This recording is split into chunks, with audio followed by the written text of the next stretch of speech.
All right, ESL team. Well, good morning. Some of you couldn't make it last night, and you texted me, and so I want to send over just a brief video on CCB and how to use it and how to navigate it.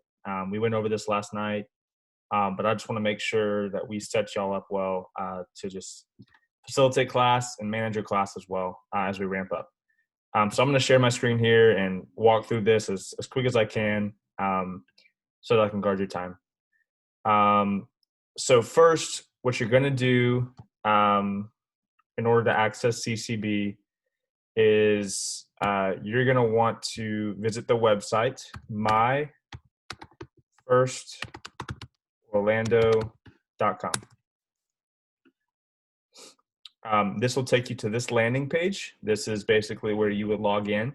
For those of you who don't have a CCB account, what you're going to have to do is come down here to request account. And what that'll do is that'll kind of initiate just a few steps. You'll need to indicate which campus you're involved in.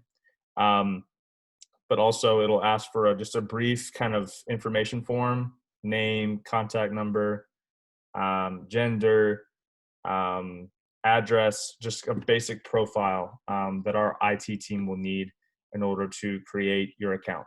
So that'll be your very first step. And I'd recommend doing that as soon as you can, probably before the end of the week, so that is in their in their workflow starting tomorrow or starting next week, sorry. So that'll be your first step. I already have an account, so I'm gonna go ahead and just log in. As soon as you log in, what you're going to do is come over here to My Groups. This is where your class will be listed. So for example, these are all the classes that I'm involved in at First Orlando, or groups. You may have a few here just from things you filled out or things you've been involved in the past. But for all of you teachers, you'll have a very specific level that will be represented here. Last night, I picked on Ashley B., one of our teachers, and she's probably going to be our level 5 teacher. And so when Ashley logs in, she requests her account, logs in, she'll hop over here to John Young Missions ESL level 5. That's what she'll need to click on to access her class. Once she logs in, there's really 3 functions that all of us will need to master in order to manage our class as well. That is messages, calendar, and participants. Let's start with messages. So in order to send a message, all you do is click on messages, come over here to new message, and then select who you'd like to send your message to.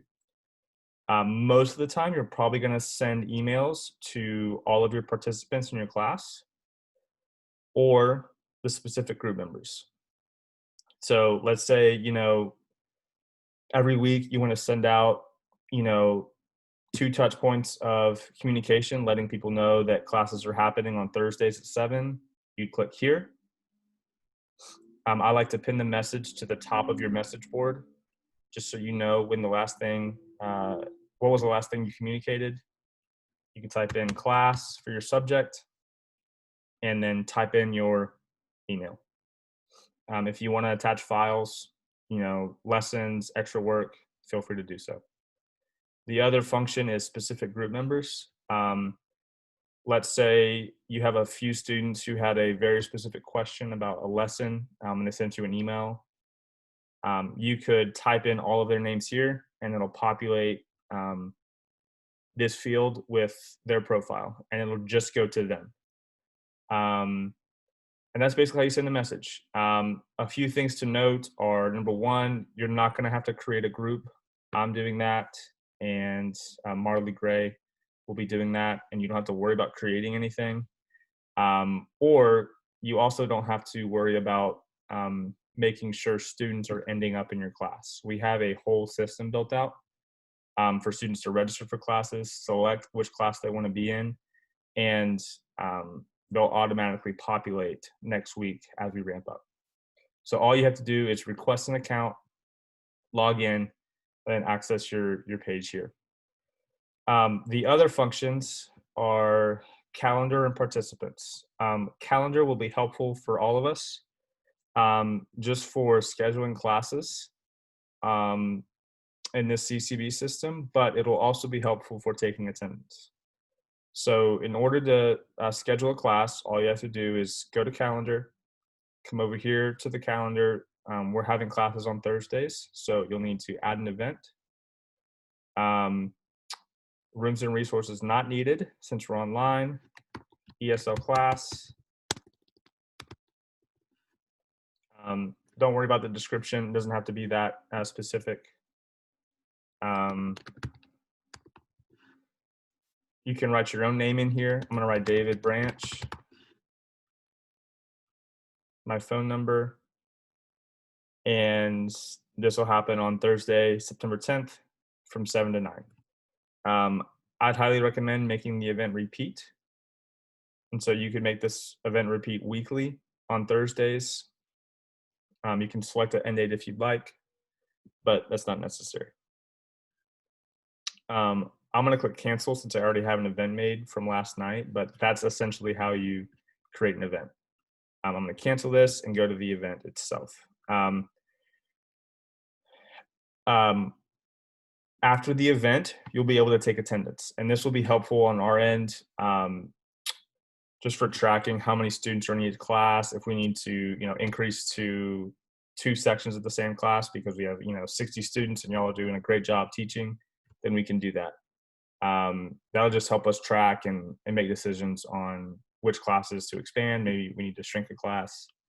That'll be helpful. So in order to do that, just go to your calendar, click on the event, and you'll see an icon in here that says Manage Event. When doing that,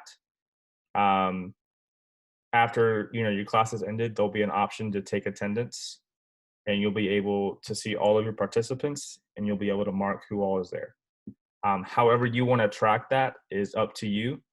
During class, it could be as simple as writing everyone down at some point, doing some sort of activity that captures who's there. However you want to do that, feel empowered to be as creative as you need to be. So that's calendaring. The other thing is participants, and this is basically just going to be a database of who all has entered your class.